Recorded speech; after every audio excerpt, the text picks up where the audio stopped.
time left to go. So it seems just like we're on the same schedule. We're on the same release schedule. Apparently. Hey, you know what? I'll take it. There are worse groups to be on the same schedule of, for sure. Company. Maybe one day that'll lead to us touring together. Oh, wouldn't that be something? That would be great. Oh, man. They just seem so chill.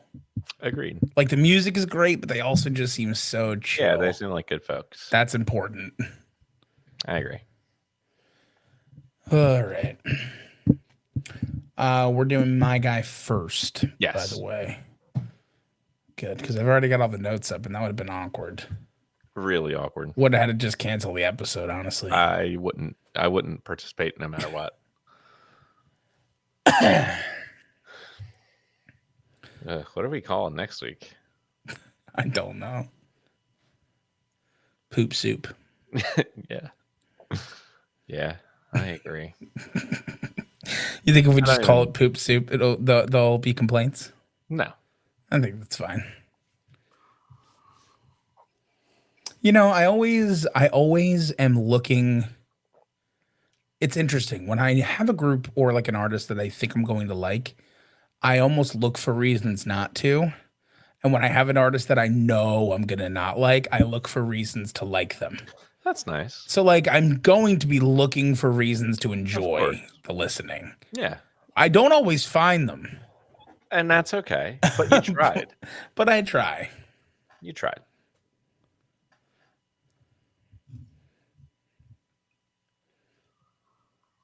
Oh,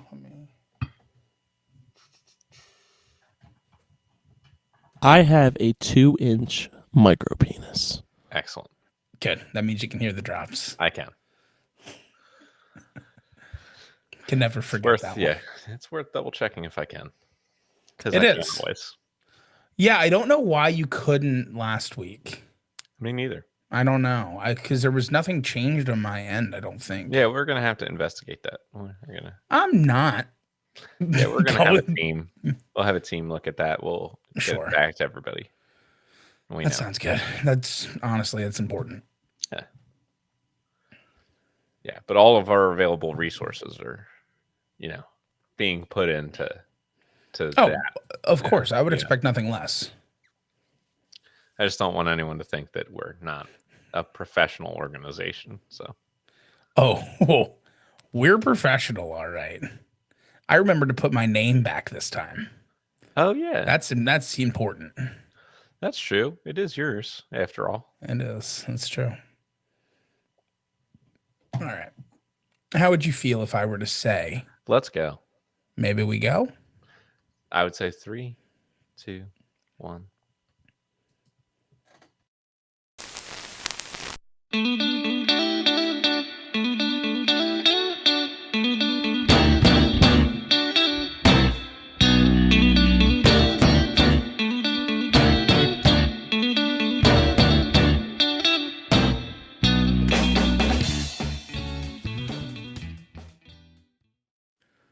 Oh, that podcast has such deep, babe, and it shows them, called TotemTalks.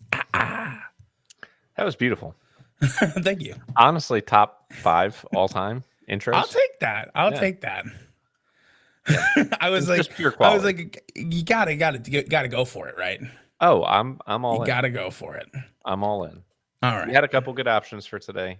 You definitely there was more to choose, but yeah.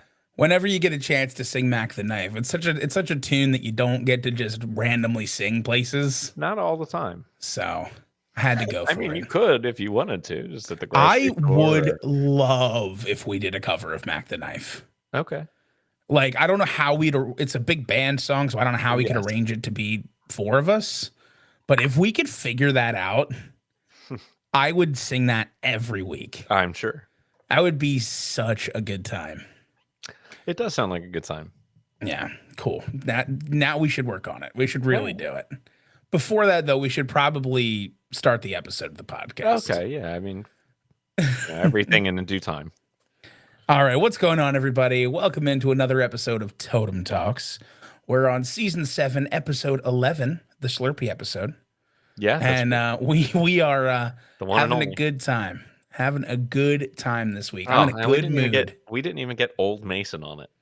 We should have Ugh. gotten Mason from like 2 years ago. On I this know, episode. the Mason who was addicted to Slurpees. Yeah, very upsetting. I mean, I would see him drink There multiple was a time when Slurpees he a was day. drinking at least one a day. Oh yeah, Well, there was a couple times when he would get a Slurpee and then have and a then Slurpee and then go and get another one then before. yeah, go get another Slurpee. Like the one time he was late coming back to a gig because he went to 7-Eleven to get a Slurpee during the break. Classic Mason. It was funny times. They were. Anyway, But now he sucks, I guess. I mean, Yeah, we're right, we're yeah. talking like he's the worst now. He's still nothing funny. good about him now. He's still a funny, cool dude. He just doesn't drink Slurpees. Yeah, I guess. All right. Well, before we get too wrapped up in this episode, I just want to thank y'all for listening, as always. Thanks for hanging out. It's been quite the journey this season. Season 7, but really season 2 of our kind of revampage. Mm-hmm. And it's been fun. There's been some ups, there's been some downs. This week was an interesting one in our perennial journey to find the greatest musical act of all time. The real question is, as always, did we do that this week? And Can the we answer definitively is say? maybe we got closer than in other weeks, but I don't know. You know what? Who knows? Yes, Honestly, the only time we're ever going to know is when we run out of artists. right, which could be any day now. Yeah, I mean, we've done so many. 7 seasons, there can't be that many more artists left. No, definitely not. I mean, musical artists, there's only like 12 in the whole world. I mean, I can't think of a single one. So, Well, you know what you should do? You should instead think of 2. I can The think 2 we of covered right. this week. And this week we obviously, of course, covered Bobby Darin to start things off, and then his good friend and blood relative. I'm making that up. Yeah, Roy Orbison. I was like, interesting. I did some research and found that's correlation. Not true at all. But Roy Orbison. Roy Orbison. Yeah, There are similarities to discuss. for sure.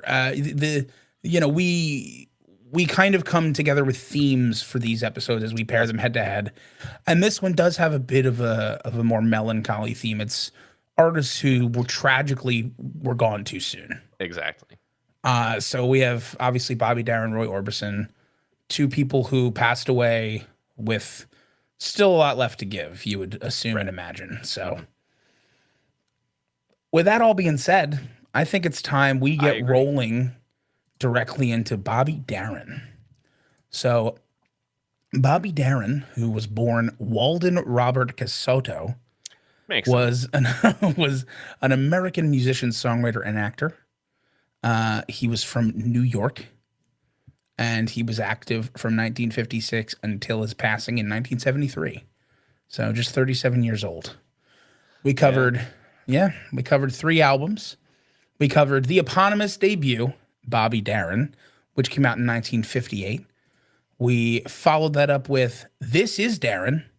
That's right. Which from 1915 or from 1960. Yeah, This Was Darin. This Is Darin. And then we wrapped it up with Commitment, which came out in 1969. That's right. So I'll get started. Bobby Darin was my artist this week. And the first thing I'm going to come right out and say, we, in our listening, did not get the 2 biggest Bobby Darin songs. Which are on the same album, so I couldn't fully wrap my mind around the fact that they were both released as singles. Sure. And then they were later put on that album. Okay. So that's why it wasn't. Everybody listened to the singles and bought the records as singles. Sure. But we didn't get Mac the Knife, which I covered in the beginning, and we didn't get Beyond the Sea. Yeah. But we did get one of Bobby Darin's, the kind of one that started the process, which is Splish Splash. Yeah, I was going to say that would, for me, it would have been the very next song I thought of. Yeah. And there's some interesting things here. The first thing that I'll say, which isn't a positive, and it's not Bobby Darin's fault, is this record, you can tell, was very indicative of the time. It was not super high quality. Not a lot of money went into this record, so therefore the sound quality suffered a bit. to get a good quality record in the 50s, you had to be a little bit more famous. Sure. They had to give the expensive equipment to you. Like right now, we could put together an album that sounds sonically better right now in my bedroom, Yep.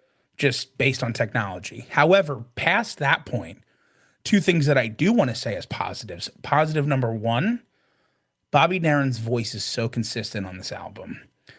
He's young, but he's clearly got a lot of power in his voice. Dude looks like an infant on the album cover. He does. He's very young in this.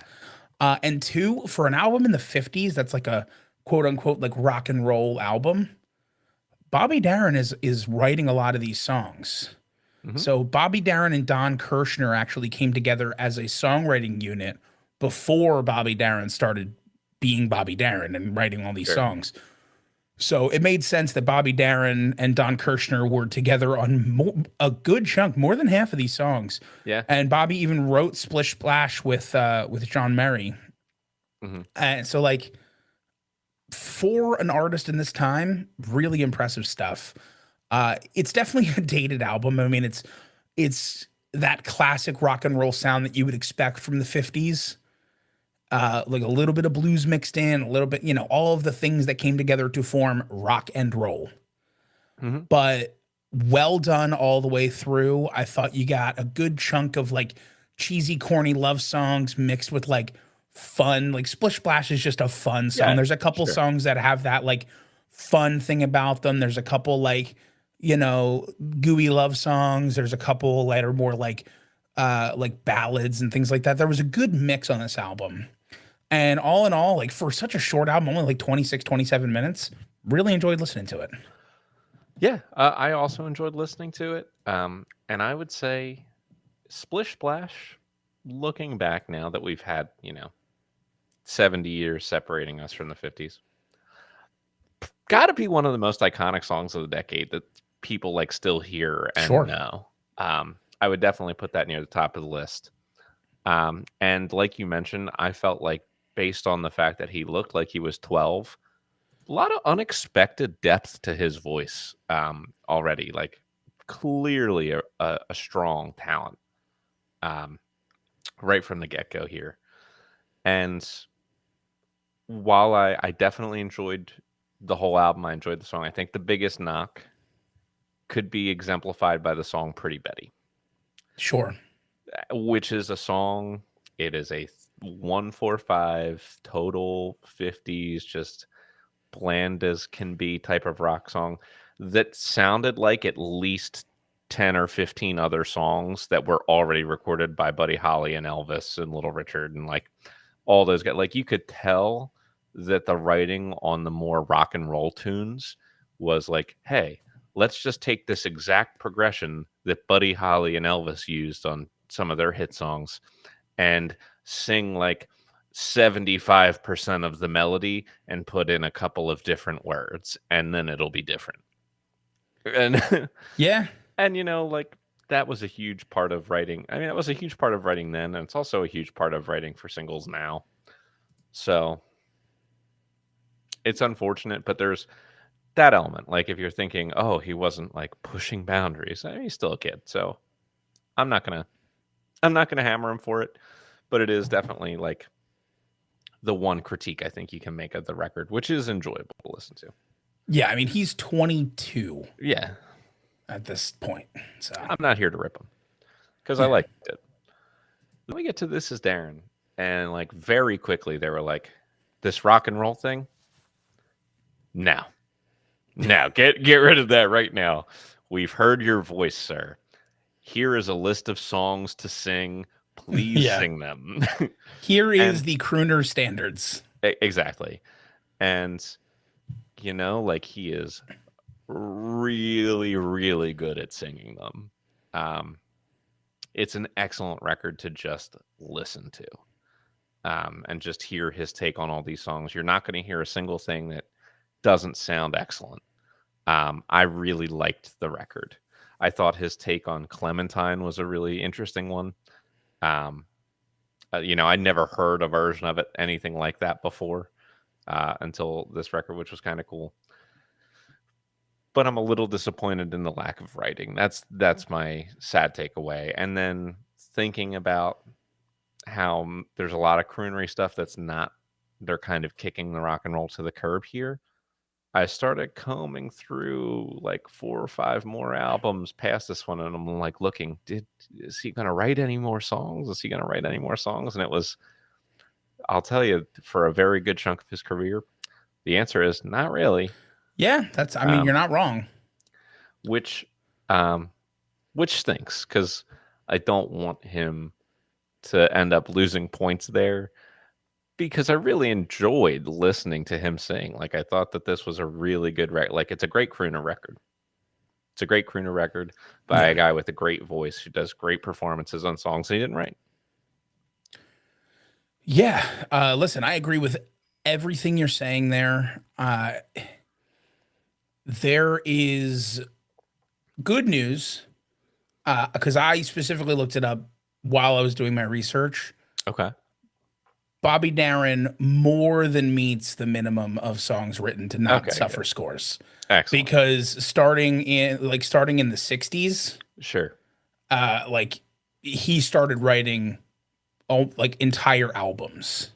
Okay. So he had his crooner period and then kind of moved past that, which is super interesting. So he had obviously his rock and roll phase, then his crooner phase, which I'll be super honest with you, man. I've heard Bobby Darin, I've heard Mac the Knife, I've heard Beyond the Sea, I've heard Splish Splash, Yeah. I've heard a couple other ones here and there. I saw the movie, which we'll talk about at some point. Okay. I was not expecting his crooner status to hold right up with like the best of the biz. Oh, I mean, yeah. I mean, he's as you good as put Bobby anybody. Darin next to like Dean Martin, Frank Sinatra, even like modern like Bublé. Like Mhm. he's absolutely like on par with them Oh, yeah. vocally. Oh, It's yeah. He's great got to it. listen to. I really liked the song Black Coffee. Okay. I'll say Sure. I know he didn't write it, but the lyrics Yeah. on that one were very interesting. Mhm. I recommend giving that one a listen, all you folks at home. I want you to listen to all the albums that we do Sure. every Yeah. week. But Well, if you listen to any song here, listen to Black Coffee. The lyrics for some reason just caught my ear in an interesting way. They were like a little bit metaphorical. It was cool. It was good. I won't talk all about them right. too much because they have nothing to do with our score here.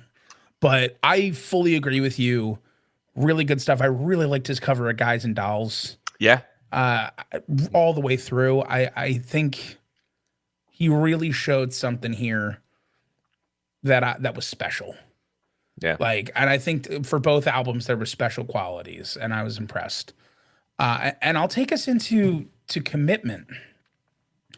So this album came out in 1969, and I saw that it was a folk rock album, and I was very confused Mm-hmm. because I had never heard of Bobby Darin singing folk rock.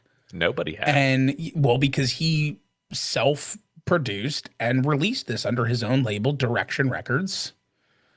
Well, Direction, it was just called Direction, not Direction Records, just Mhm. called Direction. It didn't chart and it was really good. I mean, it was really good, meaningful, reflective folk rock, like on par with some of the better folk rock we've listened to in terms of its messages, in terms of the quality. You also have Bobby Darin playing multiple instruments. He sings, he plays harmonica and the keyboards on this. I was very impressed with this. I was not expecting it at all. It was a genre so far removed from where he'd been previously or where I'd ever known him to be. And I thought he settled into it really well. And in the first song, gave a South Philly reference. Yeah, that's right. So I have nothing but glowing reviews of this album. Yeah, and you, relative to the reviews of the time, would have stood alone because For this sure, I would have. album was not really reviewed very well, and I don't really know why. It Like, I has don't to think be he a could have. lack of expectation, I right? guess, yeah. Like, I don't think he could have done more to change his style and image coming into from the last album to this one. It was super interesting. Just everything about it fascinated me. As soon as I started hearing these songs, I'm like, what? What is that? Wait. Yeah. And then I started listening to the songs and the lyrics, and I'm like, okay, Bobby, what happened to you? Like it very much gave me like that, like, okay, he's taken a real turn, and there's a reason that he has taken a real turn. Like something is going on with this guy in a way that has made him sad, but also way more creative and interesting as a songwriter. So it produced what I thought was a really interesting folk album, folk blues at times. Like he doesn't have as vocal dynamism on this record compared to the Yeah. other stuff because it doesn't really require it relative to the style of music. And almost to the point where you have to like sit and listen closely to be like, yes, that is Bobby Darin's voice, because it's just such a different style of singing that he does relative to the crooning songs. Um, Yeah. but it's definitely it's an album that will make you think. It's an album where I just felt like he had by far his most growth as an artist. So I really enjoyed it. Yeah. Yeah. I agree with you on all of that. I would have to assume it's just a lack of expectation that led to weird I guess reviews. so. I mean, it can have just been based on the merits. It doesn't sound like it. But yeah, so I'll talk about Bobby for a little bit. I'm going to skip over his unique fact because it comes in with another category. And I'm going to start with his highlight. Okay. And the highlight for me has to be the year 1959. So right. 1959 starts with him releasing Mac the Knife. So Mac the Knife was from Kurt Weill's Three Penny Opera. And it was like the standard crooner song. He did a slightly different jazz pop interpretation of it, which is now the version of the song. Mhm. It's the version that everybody does. It's the version everybody knows. I'm sure there are people who still know the Three Penny Opera version. I've heard both. I prefer Bobby Darin's version, but it went number one on the chart for 9 weeks. He was initially against releasing it as a single and was like, "No, let's save it and put it on an album." He acquiesced. They released it as a single. 9 weeks at number one, sold 2 million copies. Won him the record of, or won him the record of the year Grammy in 1960. He was also given the Grammy Award for Best New Artist that year. And Mac the Knife is now in the Grammy Hall of Fame. Yeah. That same year, the next single he released was Beyond the Sea. So 1959 was the year of Bobby Darin. It's the year that everything that people, the layperson, may know about Bobby Darin, with the exception of Splish Splash, happened. Sure. Yep. So big highlight for him. The low light here, which also includes his unique fact. Part of his low light is just that he was very frail as an infant. He had recurring bouts of rheumatic fever. He had a very weakened heart. He had 2 open heart surgeries. He had 2 artificial valves implanted in his heart. So big bads on that. He was often administered oxygen later in his life during and after his performances, which, you know, he needed them. He was in very poor health due to like bad childhood stuff. Yeah. Getting sick too much as a kid. That's such a shame. Now, the unique fact, which is also part of the low light here, is that Nina Casado was Darin's mother, who became pregnant with him at 17, and he was raised as his grandmother's son with Nina as his sister. And he found that out in 1968 when he was 32 years old. Yikes. He was considering entering politics, and Nina, his mother, who he thought was his sister, told him the truth, fearing it would come out in like political research against him. Yeah. And Bobby Darin was like devastated to find out that his whole life was a lie. Yeah, that's a crazy thing to put on to somebody. Yeah, it was brutal. And I'll say, I mean, not just the entire situation in and of itself, but when somebody's lying about that happening in that type of situation, it only makes you wonder what other really messed up stuff was happening that Yeah. led them to try to make that decision to hide it from him in the first place. It makes it sound like everybody was like, Well, just a little bit of uh, extra mystery on it then. Nina never revealed publicly or to Bobby Darin who his birth father was. and that's the big yikes because Hmm. She was 17, does so does who that was factor into why they did the family dynamic that they did? Like it was the 19 what was it, 30s, 30s when he was born? 36. Like it wasn't crazy to have a kid when you were a teenager, I'm sure. So like Yeah, so that was that. She never revealed the identity of it. Now, the other thing that happened in 1968, which is what sort of led to him having a full year in seclusion, was he was involved in politics at the time and was like very heavily working with Robert Kennedy and his oh campaign. shit. And he was in the Ambassador Hotel the night Kennedy was assassinated. Yikes. So, like, that all I knew happened where that within was like a going. couple of months. As soon as you said Bobby Kennedy. Yeah. So that all happened within a couple of months, which led to him going to Big Sur, California, and just living in seclusion for over a year, and then coming back, starting his own record label, and releasing Commitment. Whew. So that's kind of the low light Okay. of what happened to Bobby Darin. It's crazy stuff. But the unique fact is the sister mother situation. That's Yes, it is. incredibly unique. That's like Not in a great way. not in a great way, but not everything unique has to be good. That's true. Some other things about Bobby Darin, I couldn't find any mean things about him. That's nice. I mean, he was divorced twice, although his second divorce seemed to be very much related to his failing health. He got divorced in 1973, and it was I think they also got married in 1973. So it was very much like they got married and then divorced because his health was failing so much. But he was married to Sandra Dee, and then they got divorced. But he had good relationships with his family. Sandra Dee was like an advisor on the film. Like she saw the preview of the film in '04 and was very happy with it. So, yeah. I didn't see anything mean about him. Now, nice things. A cool fact is he was a very enthusiastic chess player and Okay.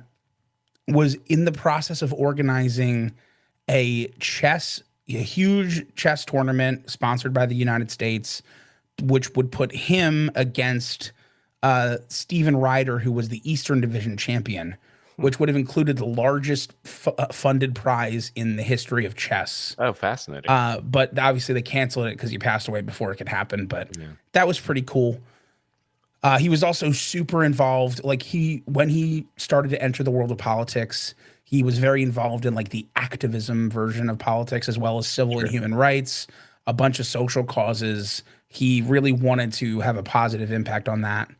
And then the last nice thing is it was in his last will and testament that he actually donated his body to science for medical research, Oh, wow, okay. which is something that not a lot of celebrities do. I mean, a lot Yeah, of you're right. celebrities have their moment, they lie in state, that Yeah. everything happens.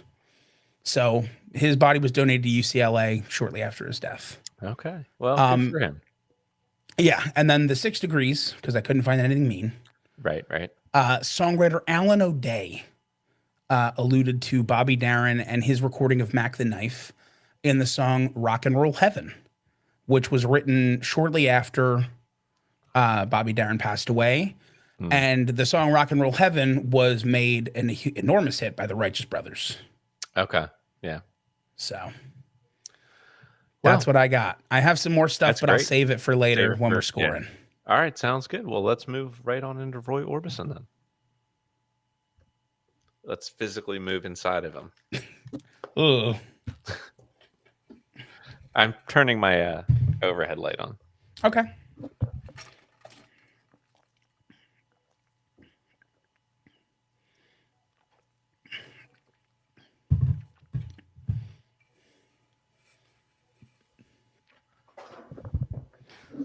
Look at you. I can see you now. Even though you can't hear me.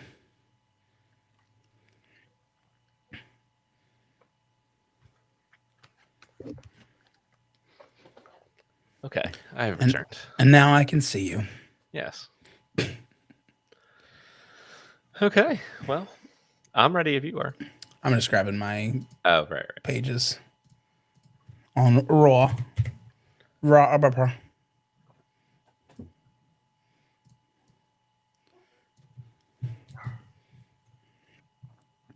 Yeah, that is so crazy though. About the whole like family thing with Bobby Darin. Sure. I I can't imagine. Yeah. Because, I mean, you got to think that it's like, was it like an act of violence that led to his birth? Was it like some sort of messed up thing with someone who it definitely shouldn't have been? I don't like, because those are all the questions that came to my mind immediately. Yeah. So they could, obviously, they were going to occur to him and like get him in his own head. Like, I can only imagine it would be. Yeah. You would have think of all the worst case scenarios and all the horrible things that could have happened. And Well, I was just thinking of it too, like, and this is something that I guess is more unique to me than you in this situation is like my mom was 19. Mhm. My dad was 18 when I was born. Yeah, Like, I can't imagine if like I had been growing up thinking like my mom was my mom yeah, my whole life. right. Like, it's weird. And then It like is. finding out, I would have found out next year, according like 'cause he was 32. Yeah, I would have found out. Well, technically, it could be this year, depending on the month. yeah, you're right. But like, that's crazy. Could you imagine? What if that's what you find out? What if Like, I would still you be find out like living the under that opposite right was now. true? Since you were never told that, you just find out that you're your grandmother's child, and you're like, no, no, no. It will be easier for him to think his sister was his mom. Yeah, that would have made more sense.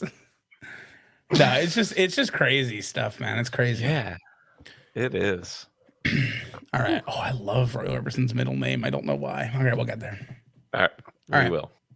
All right, we are I'm on ready. in 3, 2, 1. Roy Kelton Orbison was an American singer, songwriter, and musician known for his impassioned singing style, who was active for his whole life, 1953 to 1988, and he tragically passed away. Also Mhm. born in 1936, similar to Bobby Darin, so just lived a little longer, Yeah, but still too soon. right. And we covered 3 albums from Roy. We covered Lonely and Blue, which came out in 1961. We covered Cryin', which came out in 1962. And then we covered Mystery Girl, which came out in 1989. Yes, we did. We And did. I'll get started. So, Lonely and Blue starts out with one of his bigger hits from, uh, especially from the earlier part of his career, which is Only the Lonely, which is a pretty cool tune. And you mostly just get pretty cool tunes for the entire time here. It's a lot of parallels to Bobby Darin in the sense that he's writing about half of these, maybe, and the other half are tunes that he's covering. Um, you got a cool version of "I Can't Stop Loving You." The Ray Charles one is the one that I'm most familiar with. Same. But he does a really great job with these tunes. And what was the most interesting part for me, I think, was hearing his voice this young again for the first time in a while. Because like there are songs on this record I've heard before. There are plenty of early Orbison songs that I've heard. But it's been a little while, and mostly we've listened to the Traveling Wilburys for the show, and like, so I had a lot of that Roy Or the Orbison in my older Roy head, Orbison. and so to hear the youth back in his voice again was, I thought, really interesting. And he actually had some strong falsetto that he used What a on occasion. range, too. Yeah, and then like I don't really know how to classify the music that Roy Orbison sings. His voice and his vocal approach, I think, are just so unique that I'm like, is this pop or rock or like almost croonery at times because of the strings on the backing tracks and the quality of his voice? Um, I think the closest parallel I could make is he on this album, especially sort of like if you just took all of the soft Buddy Holly songs, if you took like the It's Sure. Raining in My Hearts and True Love Ways, like that style, but that's his whole shtick. And I also heard a little Hank Williams in his voice too, a little yodeling. A little bit, yeah. Yeah. I classified it as crooner rock. Okay. So I mean, it's what it felt like to me. It felt like it felt like it was attempting to be rock songs, but with a crooner singing them, and it worked. Hmm. And I really like Roy Orbison's voice. He's Yeah. got this. He's got this very interesting quality where his voice always sounds like he's giving effort, Yeah. which makes it even more surprising with how high he can sing Hmm. before he goes to falsetto. Because Yeah. it sounds like he's giving effort when he's singing mid-range. Right.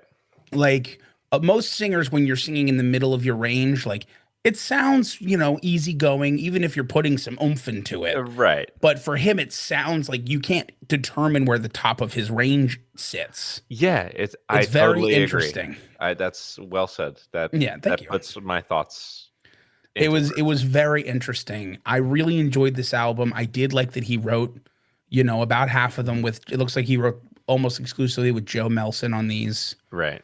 But still really good stuff, really strong. And I'll go into crying. So let it out. crying is where I made my legitimate connection to understanding who Roy Orbison sounds like to me. Okay. And Roy Orbison is somebody that I didn't know when I saw this movie. I knew of him, but I never really listened to his music. I just knew Pretty Woman. Okay.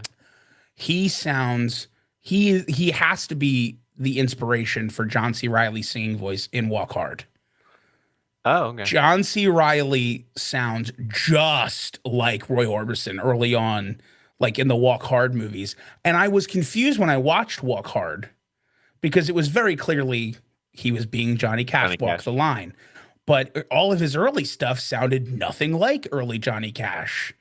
Like he did Walk Hard, but then he came out with a bunch of songs that had this style of voice.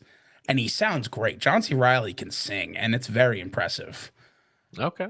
But he sounded like Roy Orbison, and he was doing Roy Orbison style songs. And it like clicked in my head during this album. Okay. Which is just as good as the first one. It doesn't have like a song that I fully recognized, except for Love Hurts. Okay.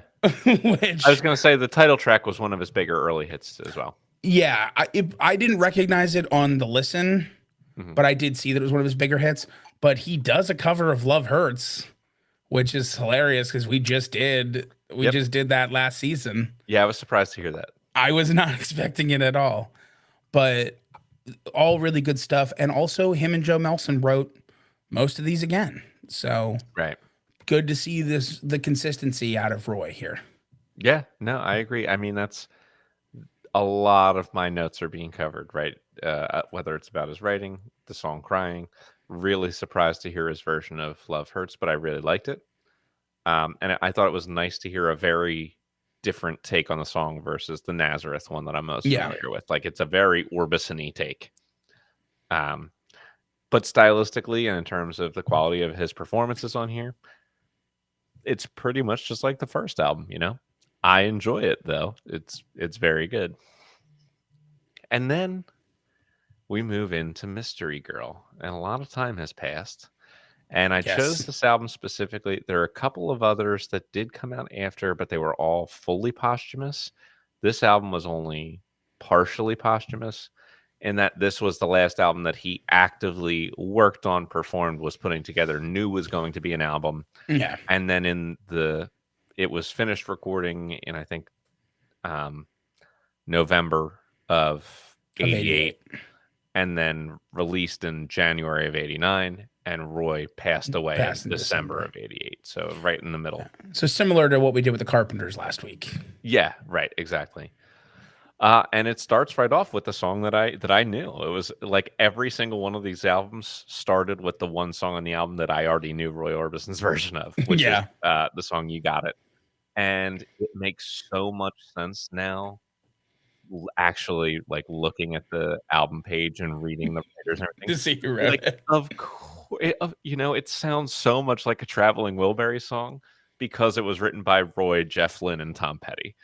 Like, and that's Yep. a cool part of this album is that there's a lot of that, um, Traveling Wilburys feel to it. Like, a lot of Jeff Lynne co-writes a couple of Tom Petty's, um, which is great, which is, an awesome place for him to be in. Um, I do think it's strange that it's his highest selling too. I feel like we've hit that several times before with a lot of these artists who were just so hugely influential in the 50s and 60s and we think of as absolute legends. And then we'll go through and we'll do their discography and it'll be like no certifications, no certifications, no certifications. Oh, the album, their last album or the album right before they passed away, that certifies everywhere. And it's just like, how does this keep happening with artists who are like total legends that, I don't know. I mean, maybe a combination of just more radio play, more live More fame, people like buying more, singles. yeah, more buying singles, more touring. I mean, a lot of the 50s and 60s for artists was just like constant touring Yeah, that's in true. these like circles, and you look at all the biopics of artists of the age, like I just mentioned Walk Hard, but Walk the Line, like that's what he did. Hmm. He toured Right. constantly. Um, yeah, but the rest of this album as a whole, I mean, I felt like, yes, definitely more Traveling Wilburys, but very authentic to Roy as an artist. Like these songs all sounded, even the ones that he didn't write on, all sounded really authentic to him as a singer and an artist. He still sounded great. His voice was with it up until the end. The man really had it. And then there's like an all-star cast aside from the guys that I mentioned. You got like Jim Keltner on drums, who's a legend, Benmont Tench from the Heartbreakers, Mike Campbell from the Heartbreakers, Al Cooper, who does some organ on here, George Harrison, Ray Cooper on drums, Bono played electric guitar on a track, like it's Steve Cropper and the Memphis Horns. So like you have a wide array of pretty enormous musicians You who didn't all mention Rick contribute. Vito took over from Lindsey Buckingham on Fleetwood. Oh, well, there you go. There's another good one. Yeah, Yeah. a lot of that, and I'll jump right in. I agree with a lot of what you're saying. This album felt different, but still, really good and Yeah, it really. really interesting. Obviously, the quality hadn't diminished from his voice. You got this is the Roy Orbison that I like. Oddly enough, most attribute in my ear. It's closer to the Pretty Woman Hmm. Roy Orbison with his singing, so it has Sure. that like quality. And you did mention, and I'll just repeat, like for the podcast, we did listen to Traveling Wilburys, so we heard a lot of Roy Orbison in that. Right. So that makes a lot of sense.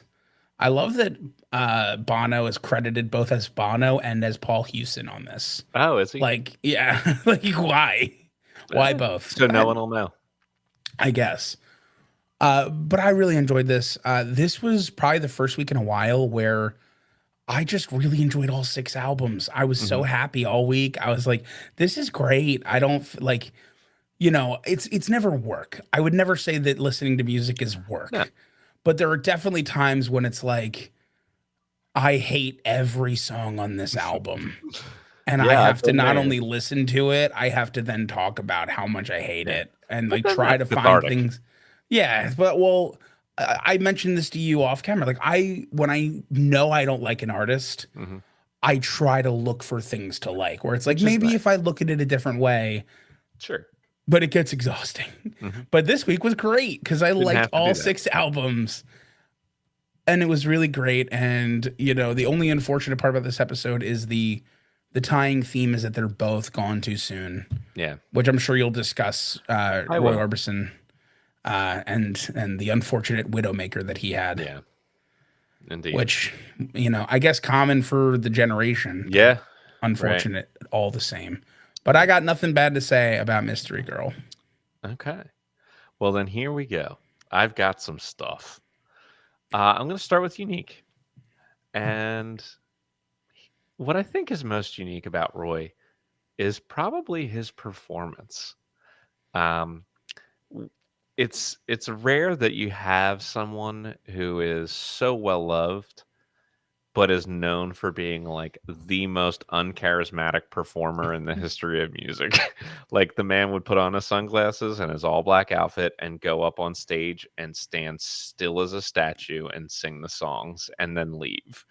Like he was so motionless while performing, it became such a joke that there was an SNL skit about it with John Belushi pretending to be Roy Orbison, where he like gets knocked over while he's recording and he's just still laying there motionless singing the songs and nothing. So That's that's funny. yeah, that's his unique Yeah. thing. I'm gonna tie his 6 degrees and his highlight together. So for Roy, I think the highlight is going to be his induction into the Rock and Roll Hall of Fame, which happened in 1987 in the second class of all time.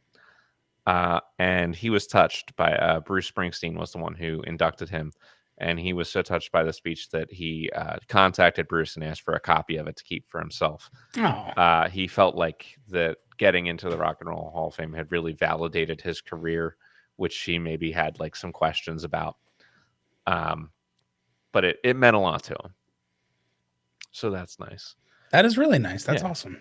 And so going along with the 6 degrees, obviously he was in Traveling Wilburys, who we already covered, and he and every other member of that band is also in the Rock and Roll Hall of Fame. But the class too. So it's not just the Traveling Wilburys and all his other Rock and Roll Hall of Fame compatriots, but the year he got in. If this helps put Roy Orbison in perspective for anyone, he was inducted, and I'm only going to mention the artists that we have covered on the podcast, with Eddie Cochran, Bill Haley, B.B. King, and Jackie Wilson. So I would consider that to be like a pretty high class. Yeah, I would agree with you on that. And then I'm going to move right into his low light. Okay. His low light was the years 1964 through 1978. Okay. Okay. It's a lot. I'm so sorry that this was how Roy lived a tragic life, much like Bobby. There's a lot of parallels between these two. But in 1964, he divorced his wife Claudette because of infidelity issues, not with Roy, but with Claudette. However, after 10 months, they were reconciled.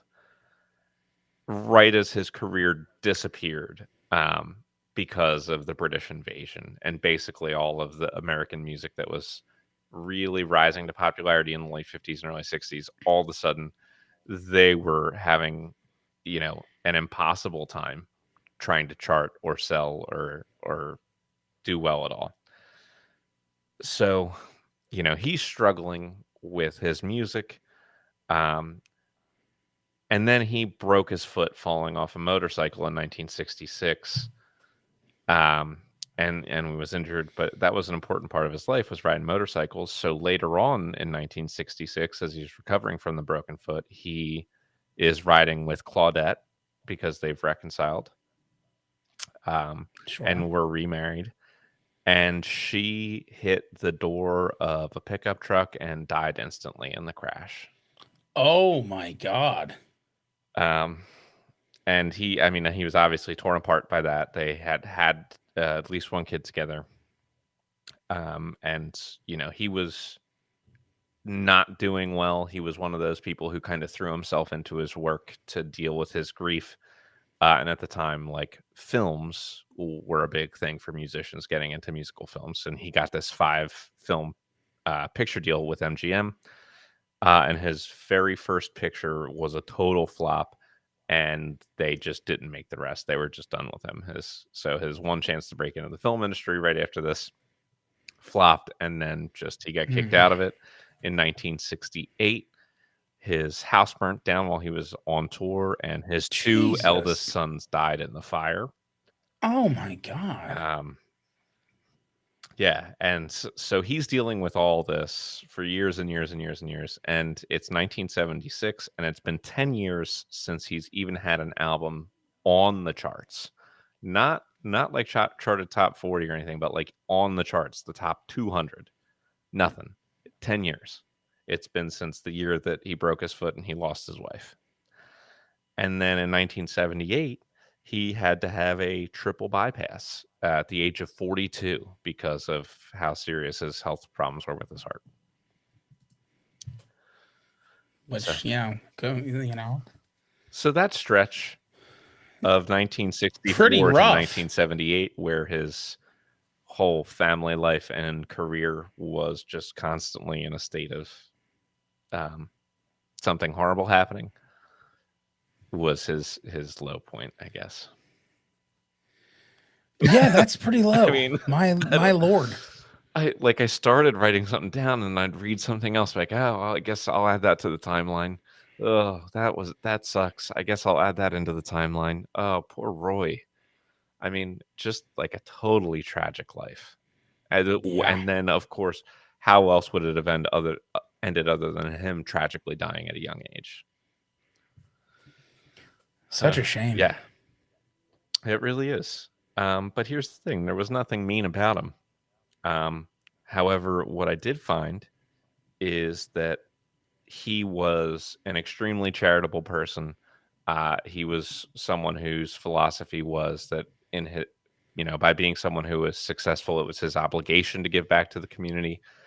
He spent a lot of time and put a lot of money into charities that were specifically for children's welfare and for homelessness. He played at Farm Aid also in 1985 when it started. And after he passed, there was a posthumous benefit concert for the homeless that was organized by his widow because that was an issue that was so important to him. So, yeah, by all accounts, despite having the shittiest life possible, was just a wonderful guy. Yeah, I just looked at his wife, his second wife too. Mhm. She was 61 when she died, so also young. Ugh. Not as young as Sure. Roy at 52, but still, I mean, that's Yeah, such a shame. I Just this whole family. it's I don't even know how you deal. That's brutal. Well, I guess let's score I them. guess let's grade these guys then. You really put a damper on Yeah, this, Nick. I am so sorry. My last thing I said was how good of a mood I was in, and you were just like, "I'll see what I can do about that." Yeah, I mean, it's not my fault. I guess not. I need Robin Williams to hug me and say it over and over and over again. I just watched that movie this week. So good. So good. I watch it like every once in a while. Yeah, it's good enough. Oh, such a good one. But anyway, okay. I think we've got some positive scores to give here. I think we've got some really good scores. At least I know of one. So I mean, you're going to talk about Roy Orbison, but Bobby Darin, some floors for Bobby Darin. He's in the Rock and Roll Hall of Fame. He's in the Songwriters Hall of Fame. So he was inducted into the Rock and Roll Hall of Fame in 1990 with Paul Anka inducting him. Okay. Just thought that was a fun fact. And then in 1999, he was put in the Songwriters Hall of Fame, which is why I said don't worry about his songwriting. Yeah. He's got enough. He's in the Songwriters Hall of Fame. He's also, multiple Grammys, including a Grammy Lifetime Achievement Award, which he received posthumously in 2010. So some good floor stuff from Bobby Darin. Bobby Darin has also been very influential to a bunch of people, including being a mentor to my thing is not working, Okay. but the guy from the Byrds. Okay. One of them, maybe Roger McGuinn. Roger McGuinn, yes. Okay. The guy from the Byrds. He was a mentor to him and gave him his start. Also gave Wayne Newton his start. But when he had a little music studio that he was running in the 60s. Very cool. So pretty cool. And a lot of people directly cite Bobby Darin as an influence to them. We're talking a good score. I mean, I'm not saying he's a 10 or a 9, but he's a good score. I agree. It's significantly above average to me.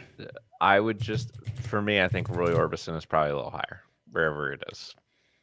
That's okay. We can discuss the reasons for that. Yeah, which are, I mean, almost all the same. I mean, Yeah. Rock and Roll Hall of Fame, Songwriters Hall of Fame, Nashville Songwriters Hall of Fame, Star on the Hollywood Walk of Fame, Memphis Music Hall of Fame, Musicians Hall of Fame. Um, you know, basically anything you can think of, he's got it.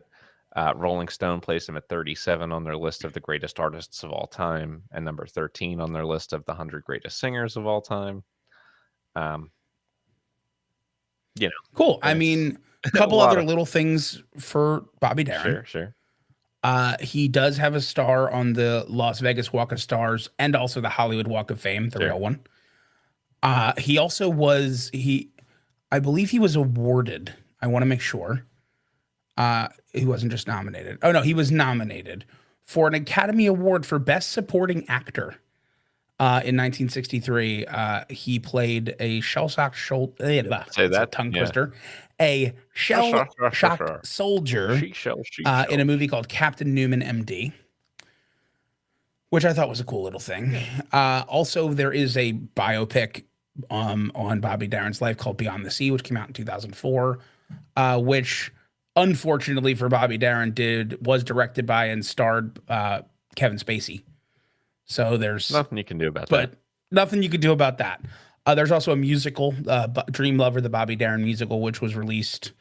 So there's a lot of stuff. Sure. A lot of stuff for both of them. I And agree. I'm not against giving them similar scores. If you want to give Roy a little bit more based on I think he's other got some more factors, name but recognition generally too.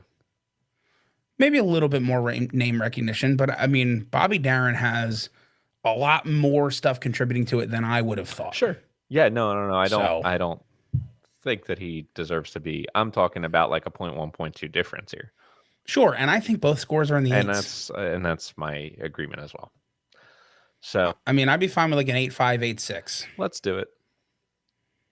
And then they're both going to start from the same place for breadth of work as well, which is a 6.4. Darin had 27 studio albums. Orbison had 23. So then it just really comes down to sales. And I don't think there's enough evidence to move anyone down. But I'm having a hard time Certainly figuring not. out like I'll any tell sort you of for concrete numbers. For Bobby Darin, I'll tell you just based on the confirmed sales of Mac the Knife. Sure. That would be enough to raise him just on that. It's 2 million by Sure. itself. So barely like a 0.1. Yeah, but just a little Sure. bit. And I mean, and Roy that had a gold and a platinum, and then other Yeah. things around the world and a bunch of charts. And then if you look into all the gold and platinum selling collections and singles and Yeah. video albums and all that stuff, like there's enough there if I was going through it that way too to say that Roy definitely should get at least a little. I think I'd be fine with both of them. Let's start them both at the same score. All right, 6.5. 6.5. We'll start them both at a 6.5. All right, and then it's about just about the points that we want to award them. So, what do we think?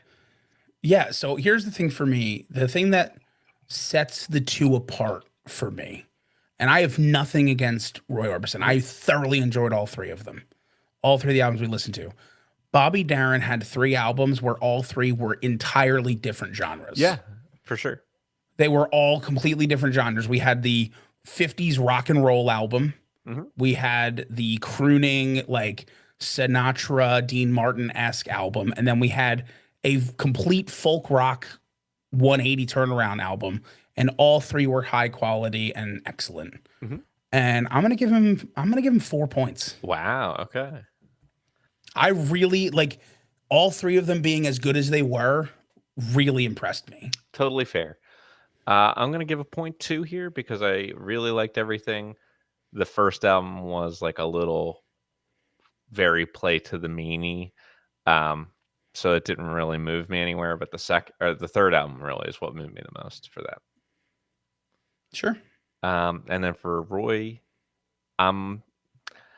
for similar but different reasons to what you're saying, because while Roy's albums had a very consistent sound, it was a very unique and very Roy Orbison sound that I feel like he carved out for himself in a good way. I'm also going to give him a point too. Yeah, and I'm gonna give Roy Orbison a 0.3. I think the uniqueness in the sound. I mentioned that like interesting quality of his voice, where it's like you can never tell where the top is because he just sounds like he's always giving it 100%, which is a very unique quality. All of those things combined for like a very interesting listen all the way through, and I really enjoyed it, and so I'm giving him a 0.3. Sure. All right, instrumental talent. Look, if it's coming down to 90% their voice for both of these guys, I mean, I think Roy does get the edge of guitar a little bit, but mostly it's not there. Or, well, it's Hold on guitar now. versus... Oh, that's right. He played keyboards. He plays 7 instruments, Bobby Darin. Does he? Yes. I will confirm the exact instruments in a minute while you talk about Roy Orbison. Sure, yeah. I mean, but I'm not... when you think about Roy Orbison, it's not the fact that he could play a little guitar. Sure, of course not. It's his voice. And so for me, again, like when we're grading them on their voices, I end up in a very similar spot to each other. Like I think they're both really very, very good at what they do. It's a number that's above average for sure. And it's a number that's very close to the same. Yeah. It is. I think the edge, we gave the edge for impact to Roy Orbison, and I think we give the edge here to Bobby Darin. Sure. I think Bobby Darin's voice showcased across multiple genres, and he fit like a glove in all 3 of them. He fit in that rock and like Roy put out crooner rock for the first 2 that we listened to, and then a different sounding but still Roy Orbison album. But it was always very Roy Orbison vocal. Like the vocal didn't change. That's true. Bobby Darin, the vocal changed. That rock and roll album is different from his crooning album, which is different from the folk rock. And all 3, he's doing at a very high level. Yeah, all right. The instruments that I can confirm he plays as well were the piano, the guitar, the harmonica in that folk rock album, and he also plays the drums. Fair enough. And vocals, of course. Yes. So I'm definitely good with giving them both above average, but I think the edge here goes to Bobby Darin a little bit. No problem with that. Do you have a number in mind? I think for just the vocals, I mean, I could see these guys being easily in the 7s. I already had typed 7s in. So that's good. That means we're thinking the same way. Let's go with a 7.4 and a 7.7. You got it. All right. Songwriting. I think they have opposite strengths again, and we've already talked about them in our explanations of our other scores. I think it's basically the strength of Roy versus the strength of Bobby, again, like being very different, but moving them in a place that is similarly above average to each other. I mean, both of these guys are in the Songwriters Hall of Fame. No, both of these guys are in the Songwriting Hall of Fame for a reason. I enjoyed listening to all 6 albums. I think that, luckily because of his induction in the Hall of Fame, I don't want to take away points for us not getting the full Bobby Darin listen. Oh, yeah. If the writing's there, it's there. It doesn't. Exactly. So, and luckily we did get that full folk rock last album that he wrote. All of. So, I mean, I think that for me, they're both above average, like in the 5s. Yeah. And it's a similar score in the 5s to each other. Yeah, I would agree. I think this could even be the same score for me for different reasons, but it's close enough where like I'm not hearing anything that differentiates one getting it over the other. The only like the versatility of Bobby Darin's writing, maybe, but if that would be a 0.1 for me. Yeah, and it's not enough either way. I'm going to give them both a 5.5. Let's do it. And we're going to move on to poetic talent, which it's the score that didn't matter for like 5 albums worth of this, at least. Yeah, it's true. I have nothing to take away points. Sure. Yeah, but I have nothing to really give points for, with one exception. Here's with one exception, and it's Bobby Darin's folk rock album, which was Clearly the best both, written lyrically of the week. yeah, and showcased a level of writing that it made me like disappointed that we couldn't get more of that style of writing from Bobby Yeah, Darin, because it was so poignant, but it felt like good to listen to. It felt like a cathartic listen to me. if he had been doing this for several albums instead of just at the very end of his career, like, we could be looking at a much higher score than just getting him Yeah. above average. But I think because it's only the one that really has that quality, it's just pushing him a little bit. Whereas, this Yeah, I could have been think a this is great score, but probably yeah, I think this is probably like if I had to give my scores for both, Roy Orbison gets a 5. I don't have anything to take away from him. A number of his songs were covers, which is fine Yeah. for the time, but a lot of his were original, but the lyrics were blah, right. which is okay. And I would give Bobby Darin probably like a 5.3, 5.4. Okay. 5.3 Like it a is. point 3, 0.4 jump for that one album is worth it to All me. right. I'll allow it. And then it's X Factor. I do think there's considerations here for both of them. I think obviously the Yeah. tragic dying young for both of them is a thing. They're both known for Yeah. that. They both had the Grammy Lifetime Achievement and all that other stuff. The only thing I can think of that we didn't list as an attribute for cultural impact was Roy Orbison's impact on what became the Nashville sound. He was definitely amongst the artists who brought that sound to the forefront during that time in the 50s. Along with people like, Chet Atkins, and then people like Johnny Cash later as well. Sure. After. So, I mean, like, that's something to consider. Yeah, that is something to consider. For Bobby Darin, I have a couple things that may be here. In the late 1950s, because of the success of Mac the Knife Beyond the Sea, Bobby Darin set the all-time attendance record at the Copacabana nightclub. And he headlined it and then started headlining in Vegas. But like the all-time attendance record for Copacabana is pretty cool to have. So I thought that was cool. And then the only other thing that I had is we didn't really talk about the fact that Bobby Darin had a television show. Dean Martin presents the Bobby Darin Amusement Company. So it ran for 7 episodes. Huh.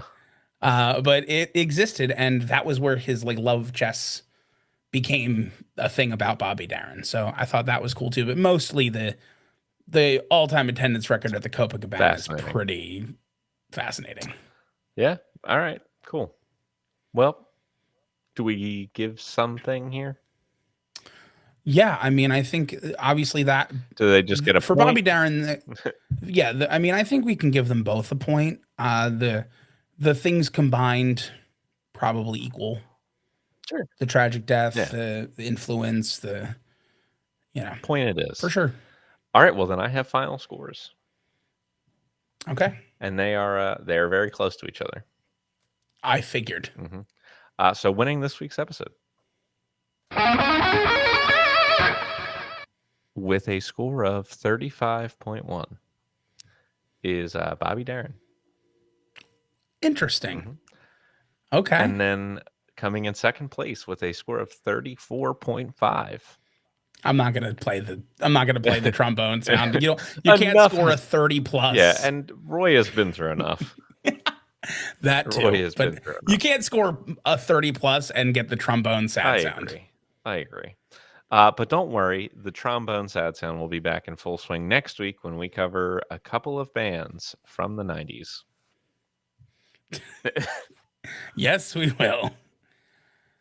Oh man, what a good week! I should say late 90s, early good 2000s. Yeah, you can say whatever you want. This is our show. That's true. That's true. I'll lie. They're from the 40s. They're the first band that ever recorded music. We had to go track down wax cylinders for this. Yes, we did. Have you ever listened to anything on a wax cylinder, by the way? No, I have not. Have you? It's bad. I can only imagine that it's horrible. It's bad. It's bad quality. Yeah. It's rough stuff. I mean, I've heard records from like the 30s and 40s digitized. Yeah, and they sound also terrible. rough. So Yeah. Oh man. Well, this was a fun It one. was. This was great. Congrats to Bobby Darin and Roy Orbison for Both doing great. lasting legacies and both doing really well on our podcast. Which is the greatest legacy of all. Of course, stars in the Hall of Fame, Rock and Roll Hall of Fame, Songwriters Hall of Fame. Nah, Totem Talks. That's what's up. Yeah. Scoring a 30 plus in Totem Talks. It's tough to do, honestly. Yeah, I mean Bobby Darin scored a 35 plus. That's hard to do. It is. I mean, I think we can probably count on one hand the 40s, Probably like the 40 pluses. It's close. Close. It's close. And we can definitely count on one hand the 50 pluses. Yes. Because that's two artists. So. And will be for the foreseeable future. Probably forever. we were. I don't know if we give either of those artists a 50 plus today. Yeah, no, I don't think we would. Like, I think we're much harsher critics now. We were young. We were naive. We were nice. It was episode 1 and episode 5. Oh, they might still be the two winners, but it's definitely it's the Beatles and Elton John. Right. Those are the two. But it was they're both, we were young. Yes. And we remain still love both of them. Yeah. Can't go wrong with them. Yeah, of course not. Can't go wrong with any artist, I think, that scores 30 up. That's fair. That's fair. I think when we're putting you in the 30s, we have to also like you. There's a decent chance I could find an artist who's in the 30s that I don't like at all. But I'm not going to do that. I'm not looking at the list. I could definitely do it, but I'll let you end the episode instead. That's fine. Well, listen, thank you for hanging out with us. Go listen to Black Coffee. That's the one I recommended earlier. Go listen to all 6 of these albums, though. Yeah. Honestly, most of them are like 30 minutes, 35 minutes. They're not long albums. They're old school, but they showcase such a wide variety of music. It's really cool to listen to. It was a fun week. And while you're doing that, I know you will, but please continue to have a great day. That was swell, yeah. And we mentioned him, and so fuck Jerry Lee Lewis. We talked about, you said his name, and I literally was about to say, fuck that guy. But, I held back. Understandable. Let's see. I know I'm going to find a band that I just don't like at all that's got a 30 plus. I'm sure you will. There's got to be. I have to go back a good bit, though. All right, I'm going to have to go back into the first page. Well, I'll pull up the scores. It won't take me too long now that we're on the first page. Yeah, I just meant I'm pulling up our end of year score thing. If I can find it, which, I mean, that's, who knows? Score data, that seems right. I know it's coming soon.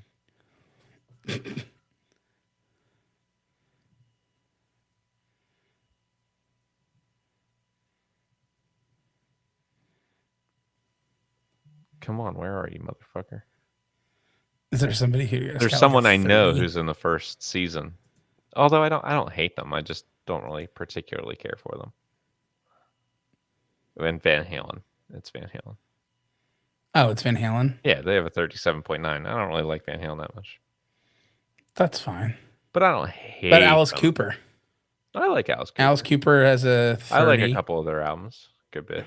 That's fair. About Katy Perry. Katy Perry's got a 30. Yeah, no. Fuck that. I was like, there you go. Let me see if there's anyone else. Yeah, there aren't a ton. I didn't particularly love Joe Walsh. He's got a That's 31. Whitney Houston. I fucking hate Whitney Houston's music. Yeah, I her music, yeah, but she's so good, though. She's great, but I would rather die than listen to any of her music. That's fair. Well, I don't know if it's fair, but I understand. It doesn't have to be fair. Your feelings are accepted. Thank you.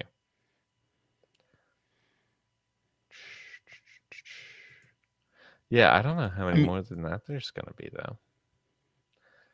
Probably like, if we're talking the last album of Fall Out Boy or Panic at the Disco. Oh god, they were terrible.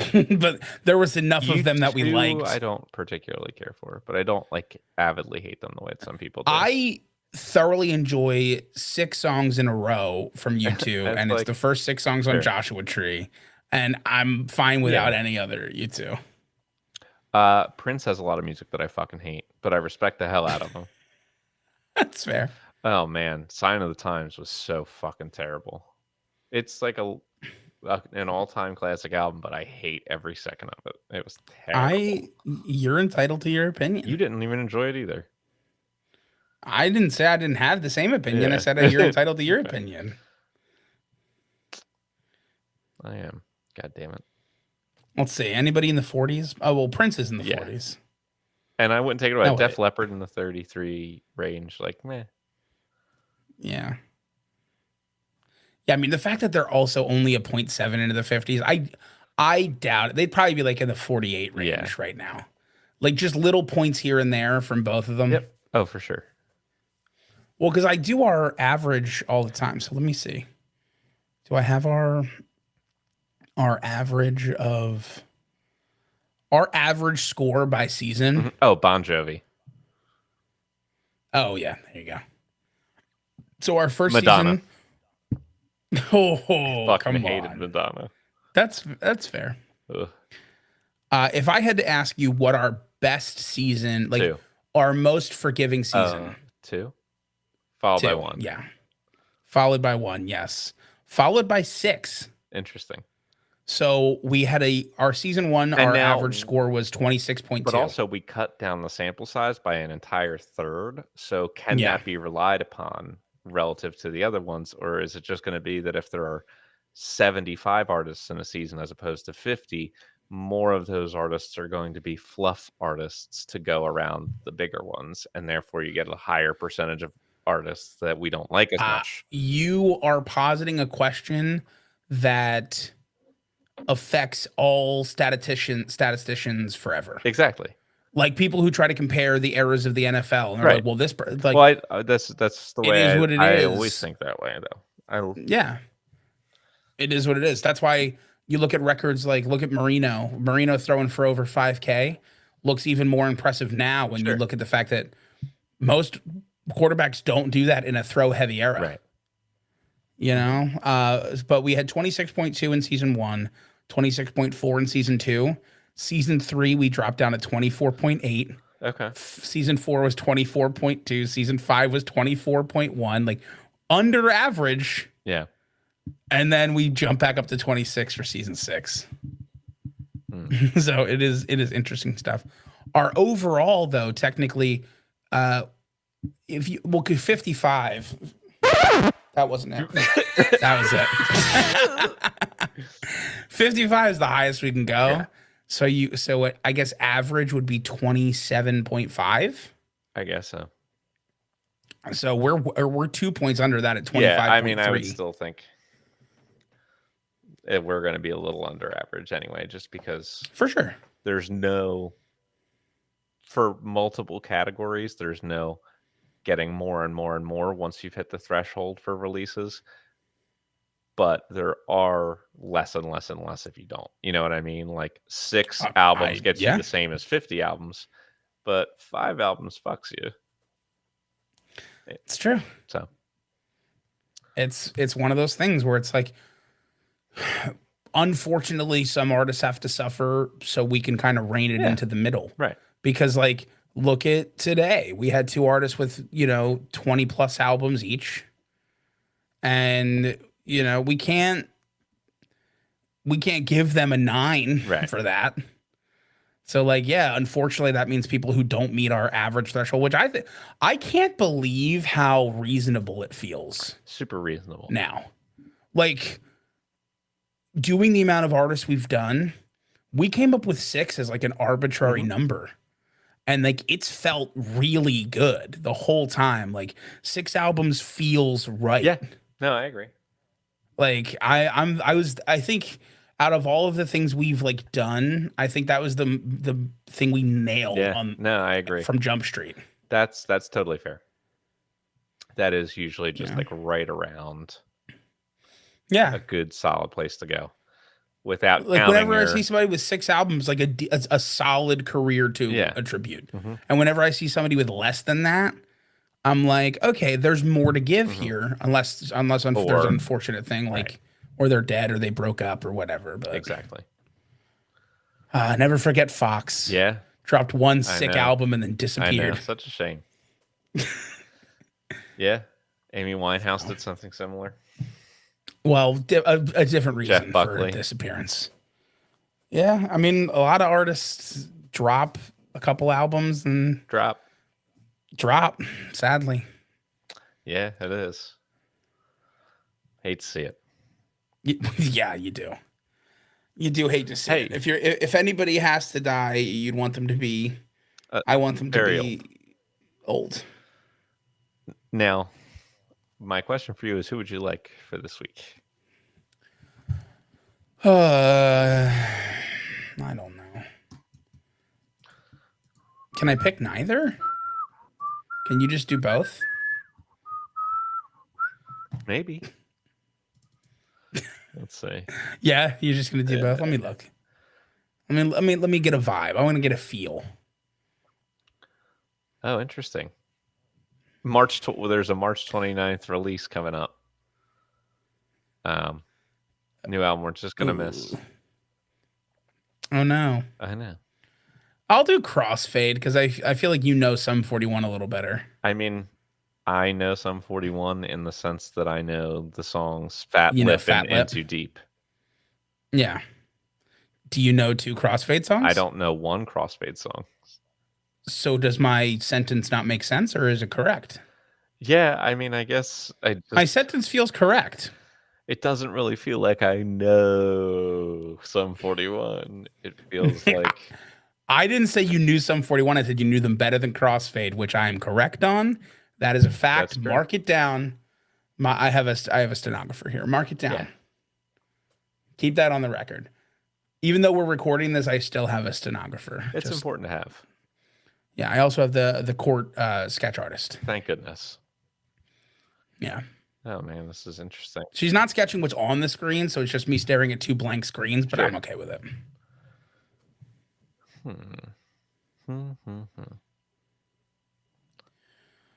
Yeah, I'll cover CrossFit. Interesting. You know, it's just looking at this new Sum 41 album, it is marked as their 8th and final studio album. Oh, interesting. Oh my god. I don't want to cover CrossFit. Oh, good. You got Crossfade. That you're in. Here's just look. I'm gonna please share tell my me screen. there's a. You just got. I haven't looked at their Wikipedia yet. I just typed them into Please be Google. a controversy. I'm sure there will be, but I'm just looking at the picture. Okay. Look at these fucking guys. Look at these guys. Oh man. I am not intrigued. That's a group of guys, all right. Look at them. Whew, those are some guys. Yikes. I guess we'll see. We'll see what happens. Oh man, where's the controversy section? Oh, there is none. Maybe they're just not very famous upsetting. enough.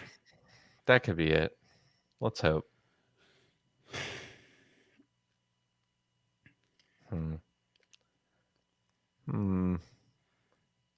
Yeah, I don't know. All right. Well, I guess you're getting away with this one. Good. I'm getting away with it. Yeah. Just one time.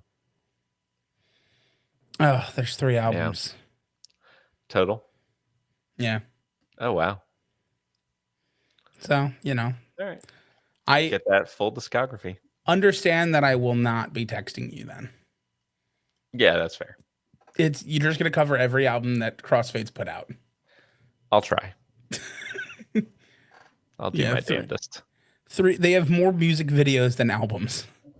How about that? They have 3 albums and 7 music videos, 10 singles, Unusual. including the only song that I know is their first single. Oh Classic. no! Oh, it's not the first song on their first album; it's the second song on their first album. Okay. So that changes everything. That'll build up the anticipation a little bit. Oh no! All right. Okay. Bye. I'll see you, buddy. I must go. Adios. Adios.